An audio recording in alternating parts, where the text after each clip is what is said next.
2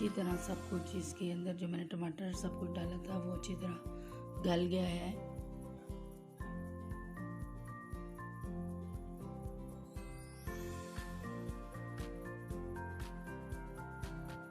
अब मैं इसमें आलू शामिल करूँगी। जो मैंने 3 मीडियम साइज़ के आलू लिए थे, इनको अच्छी तरह धो लिया था। आलूओं को भी मैं तकरीबन 5 मिनट अच्छी तरह इनको भून लूँगी।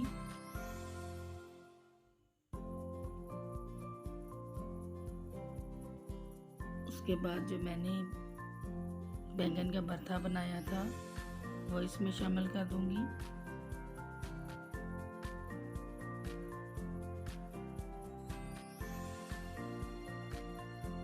इसको अच्छी तरह मिक्स कर लेते हैं। बैंगन के भरते को भी मैं अच्छी तरह भून लूँगी। हल्का सा जब ये भून जाएगा तो इसमें हम पानी शामिल करके इसके ऊपर ढक्कन लगा देंगे ताकि हमारे आलू अच्छी तरह गल जाएं। माशाल्लाह सालन हमारा तैयार है। आलू माशाल्लाह गल चुकी हैं। अब मैं इसमें जो मैंने 1 प्याली दही ली थी वो इसमें शामिल करूँगी। दही मैंने लास्ट में इसलिए इसमें डाली है ताकि हमारे आलू जो है वो अच्छे से गल जाए। अगर मैं पहले दही डाल देती तो आलूओं ने जल्दी नहीं गलना था, तो इसलिए अब मैं 1 प्याली जो मैंने दही ली है वो इसमें शामिल कर दी है। हमेशा इस बात का ख्याल रखें कि आलूओं में कभी भी 7 आलूओं के दही ना डालें। जब आपके आलू पक जाएं, गल जाएं, तो तभी उसमें दही शामिल करें। माशाल्लाह बहुत ही ज़बरदस्त खुशबू आ रही है। इसको भी मैं तकरीबन 5 मिनट इसके ऊपर ढक्कन देकर मज़ीद इसका जो दही हमने डाला है उसका पानी खुश्क कर लेंगे ताकि हमारा सालन जो है वो अच्छे से पक जाए। अभी तो सालन अच्छे से पका भी नहीं है तो खुशबू इतनी ज़बरदस्त आ रही है। अब मैं इसके ऊपर ढक्कन दे दूंगी। सालन पक चुका है। अब इसके ऊपर मैंने सब्ज़ धनिया लिया है, उसको बारीक काट लिया है। इसके ऊपर छिड़क कर फिर दोबारा इसको 2 से 3 मिनट ढक्कन लगा दूंगी, दम पे रख दूंगी ताकि सालन में मज़ीद उसकी खुशबू में इजाफा हो सके।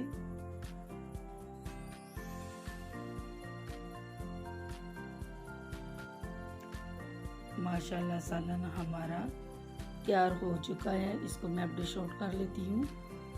एक प्लेट में मैंने इसको निकाल लिया है। अब इसके ऊपर जो बाकी धनिया बचा था वो छिड़क देती हूँ। बहुत ही आसान रेसिपी है और बहुत मज़ेदार।